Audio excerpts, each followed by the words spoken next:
Live from CNN Center, this is Connect the World. Hello, I'm Lynda Kinkade. Well, some have called them outsiders in the race for the White House, but after their first place finishes in the New Hampshire primary, Republican Donald Trump and Democrat Bernie Sanders certainly can't be called outsiders anymore. Well, let's begin with Donald Trump, who was widely criticised for a vulgar term he repeated at a campaign rally.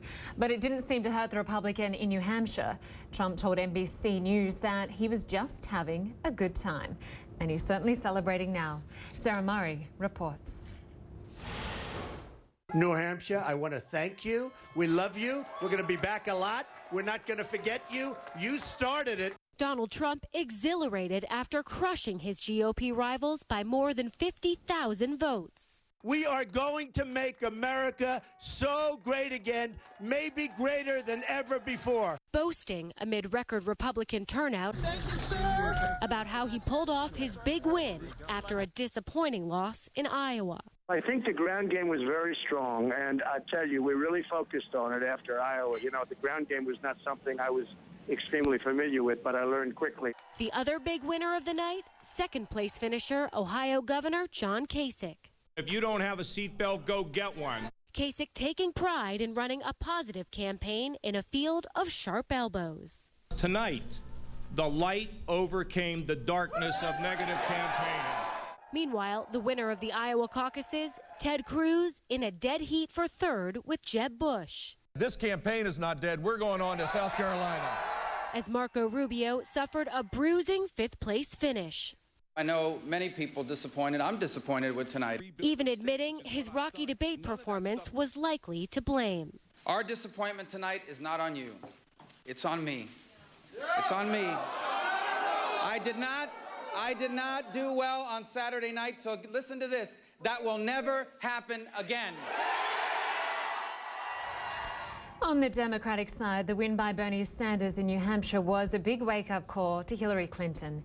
Here's Jeff Zeleny with that wrap-up.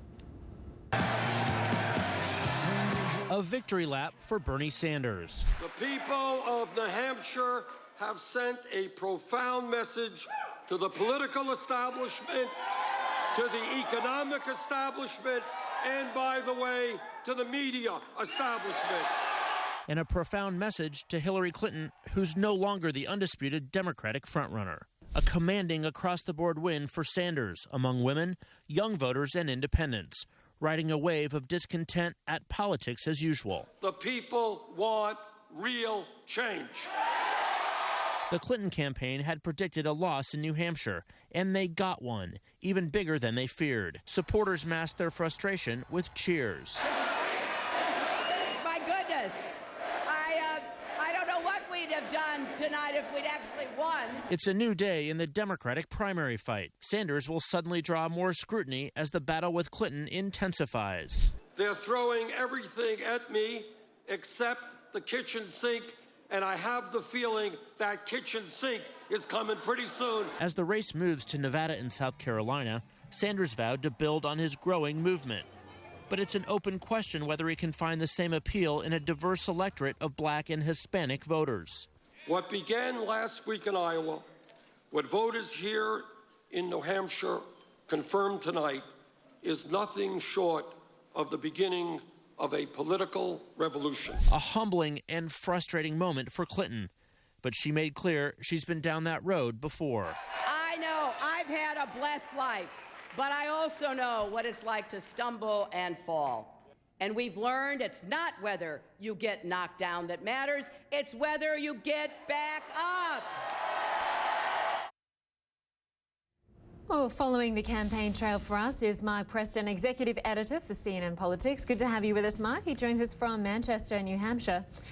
Mark, Donald Trump, a billionaire, and Bernie Sanders, a socialist, are miles apart when it comes to political ideology, but both seem to be tapping into a similar vein. Anger in the US, people that are fed up with the status quo.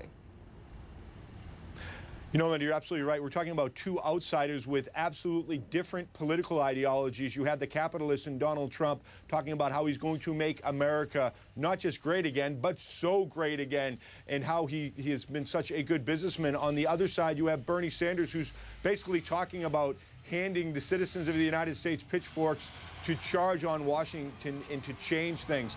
But that's the key word here right now with these two candidates, change. Unbelievable amount of frustration amongst folks here in the U.S. because of the economy. Even though it is getting better, people are still feeling the pain here.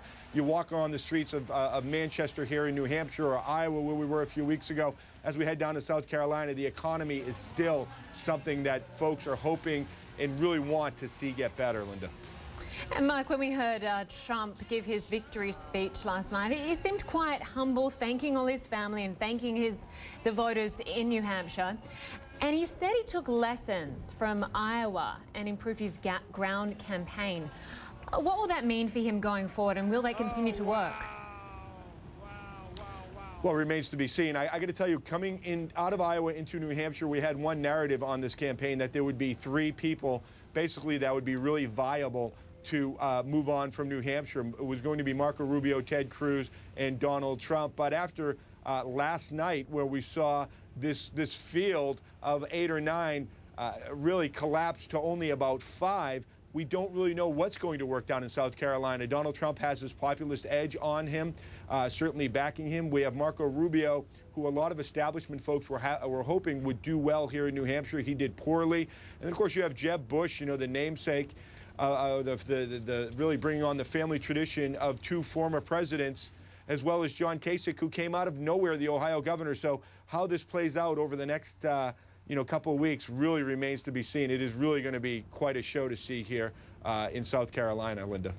And you mentioned Marco Rubio's performance. He came in 5th.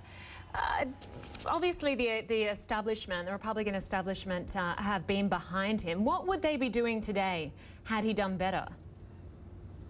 Well, so interestingly enough, I was here in New Hampshire about 3 or 4 weeks ago, and I was talking to all the campaigns, and they thought basically what would happen is that at this moment in time, phone calls would be being made all across the spectrum to these centrist candidates, Jeb Bush, John Kasich, Chris Christie, Marco Rubio, with the idea of who did not do well enough, they would try to get that person out of the race to try to consolidate that centrist establishment support. However, Marco Rubio really having a terrible night during a debate on Saturday night really caused this whole pile-up now in this centrist lane. So we're not seeing that happen, but we will see perhaps today. What we're being told is that Chris Christie will suspend his campaign, or all indications are that he will suspend his campaign because he performed so poorly here in New Hampshire and really sees no path forward.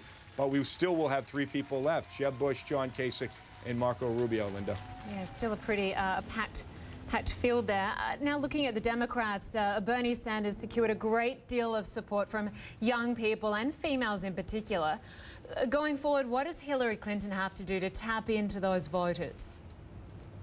Well, they certainly have to shake up their campaign and their messaging and what their strategy is going to be to make her campaign reach out to younger women. Really what it comes down to this: older women want to see Hillary Clinton, older Democratic women want to see Hillary Clinton become president. It's historic for them. In their lifetime, they want to see that happen. And you're not seeing that with younger women. They have a longer road ahead of them, and they don't see it as important to see Hillary Clinton be the first woman president. It could be somebody else down the road. What Hillary Clinton has to do is really make overtures now to these younger women and really try to get them on board. If she continues to lose those, that will be problematic for her as she battles Bernie Sanders for this nomination. She certainly, though, has in her favour more support from African Americans and the Hispanic voters. Will that work for her in the next primary?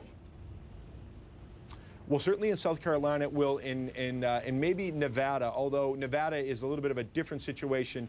Has a very large Hispanic population, but it's unclear how many Hispanics will come out and actually vote in the Nevada caucus. But in South Carolina, yes, I mean, she's expected to do very well down there, just like Bernie Sanders did very well here in New Hampshire, where there's a very small African-American population. So Bernie Sanders himself, while Hillary Clinton is trying to shore up support with younger voters and younger white women, Bernie Sanders needs to do the same with African Americans.